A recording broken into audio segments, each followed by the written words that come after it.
पेय कल्पना. आयुर्वेदामध्ये पेय कल्पना ही एक महत्त्वाची औषधीय पद्धत आहे. याचा उपयोग मुख्यतः शरीरातील अग्नी म्हणजेच पचनशक्ती वाढवण्यासाठी आणि पचनक्रिया सुधारण्यासाठी केला जातो.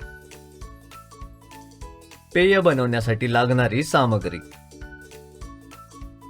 शाली, पाणी आणि शेगडी.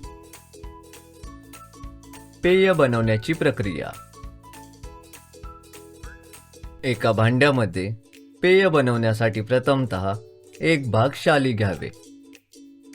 त्यामध्ये 14 भाग पाणी मिसळावे. त्यानंतर मिश्रणाला काही काळ उकळू द्यावे. शाली शिजल्यानंतर शेगडी बंद करावी. मिश्रण तयार झाल्यावर त्याला गाळून घ्यावे आणि गाळलेले पाणी एका पात्रात ठेवावे. तयार झालेले पेय कोमट असतानाच त्याचं सेवन करावे.